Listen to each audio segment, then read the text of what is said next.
요시야 왕 18째 해에 예루살렘에서 여호와 앞에 이 유월절을 지켰더라. 아민.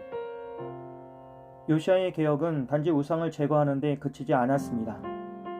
그는 하나님의 말씀에 순종하는 적극적인 실천으로 오랜 세월 잊고 있던 유월절을 지키게 합니다. 유월절 하나님께서 이스라엘을 애굽의 종살이에서 구원해내신 역사를 기념하는 절기로서 하나님의 언약 백성으로서의 정체성을 새롭게 각인하는 신앙의 핵심이었습니다. 하지만 성경은 사사가 이스라엘을 다스리던 시대부터 이스라엘 왕들과 유다 왕들의 시대에 이르기까지 유월절을 지킨 일이 없었다고 합니다. 하지만 요시야 왕 18째 해에 예루살렘에서 여호와 하나님 앞에 이 유월절이 지켜집니다. 말씀의 회복은 곧 백성의 정체성 회복으로 이어졌고, 이는 공동체 전체가 하나님의 언약 안에 다시 서게 되는 거룩한 사건이었습니다. 그런데 요시야는 여기서 멈추지 않습니다. 그는 신접한 자와 점쟁이, 가족용 우상인 드라빔과 우상, 그리고 모든 가증한 물건들을 유다 온 땅에서 제거합니다. 그것은 여호와의 성전에서 발견한 책에 기록된 말씀을 이루는 것으로서 말씀 앞에서의 철저한 순종과 정결함을 위한 영적 결단이었습니다. 그리고 성경은 그 요시야에 대해 평가하길, 요시야와 같이 마음을 다하고 뜻을 다하고 힘을 다하여 모세의 모든 율법을 따라 여호와께로 돌이킨 왕은 전에도 없었고 후에도 그와 같은 자가 없었다고 합니다. 이처럼 요시야는 말씀을 통해 하나님을 알고 말씀을 따라 실제 삶을 바꾸면서 하나님의 구원을 오늘의 현실 속으로 다시 불러온 참된 믿음의 사람이었습니다. 그러나 요시야의 이러한 헌신과 순종에도 불구하고 유다를 향한 하나님의 진노는 완전히 거두어지지 않았습니다. 성경은 그것을 므낫세가 여호와를 경노하게 한 모든 격분 때문이라고 합니다. 유다의 죄는 단지 한 시대의 문제가 아니었습니다. 므낫세 시대에 범한 피 흘림과 우상 숭배의 죄는 하나님 앞에서 너무 깊고 오래되었기에 요시야 한 사람의 회개로는 온 민족의 죄를 감당할 수 없었습니다. 하나님은 결국 예루살렘도 버리며 내 이름을 위하여 택한 성전도 버리겠다고 말씀하십니다. 그리고 요시야는 애굽의 왕 바로 느고가 아수르를 돕기 위해 유브라데로 올라갈 때에 이에 맞서 나갔다가 무기또에서 전사하게 됩니다. 그의 죽음은 온 유다 백성들에게 큰 충격이었고 백성들은 그를 다윗성에 장사하며 슬퍼합니다. 이처럼 요시야의 개혁은 단순한 정치 개혁이나 종교 정비에 머무르지 않았습니다. 그것은 진심 어린 회개에서 출발하여 하나님의 말씀에 철저히 순종하려는 삶의 전환이었습니다.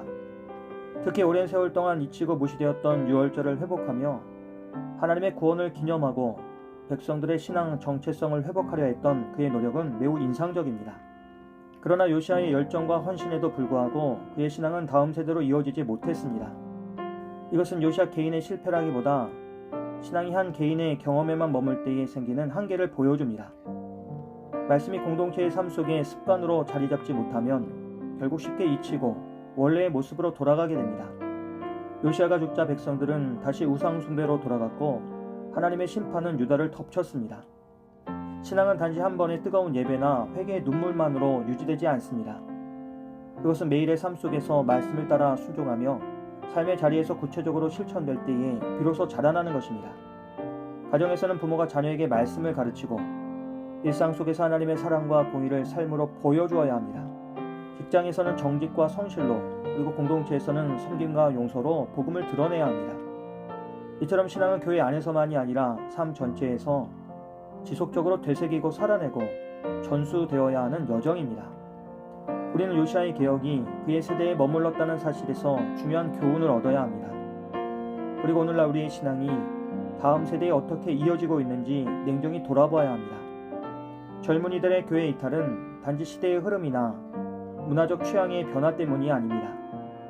본질적으로는 가정과 교회에서 살아있는 신앙의 삶, 말씀을 따라 사는 진정한 본이 약해졌기 때문입니다. 아이들은 어른들이 말하는 신앙보다 살아내는 신앙을 통해 하나님을 배웁니다. 오늘 우리의 자녀들이 신앙을 잃어가고 있다면 그것은 단지 그들의 문제가 아니라 우리 세대가 말씀을 삶으로 보여주지 못한 결과일 수 있습니다. 성경을 읽고 기도하고 예배드리는 모습이 일상의 자연스러운 부분이 아니라 주일에만 제한되어 있다면 그 신앙은 자라기 어렵습니다. 하지만 우리가 가정 안에서 말씀을 나누고 삶의 결정 앞에서 기도하며 어려움 중에도 하나님의 뜻을 구하는 모습을 보여줄 때에 이러한 실천이 세대간 신앙의 다리를 놓는 것이 될 수 있습니다. 이처럼 신앙은 지식의 전수가 아니라 삶으로 전해져야 합니다. 말씀은 들려져야 하고 기억되어야 하며 무엇보다 실천되어야 합니다. 우리가 오늘도 하나님의 말씀을 붙들고 살아간다면 그것은 우리만을 위한 것이 아니라 다음 세대에게로 이어질 영적 유산이 될 것입니다. 우리의 자녀들이 교회의 다음 세대가 요시아처럼 말씀을 발견하고 그 말씀을 따라 삶을 새롭게 하며 하나님의 언약 안에 굳게 서는 믿음의 사람들로 자라나기를 간절히 소망합니다. 그리고 그러한 믿음의 길 위에 우리가 먼저 본을 보이며 걸어가는 사람이 되기를 원합니다. 거룩하신 하나님 감사합니다. 우리의 믿음이 삶으로 이어지게 하옵소서. 말씀을 따르는 순종이 가정과 교회 그리고 다음 세대에까지 깊이 뿌리 내리게 하옵소서. 예수님의 이름으로 기도합니다. 아멘.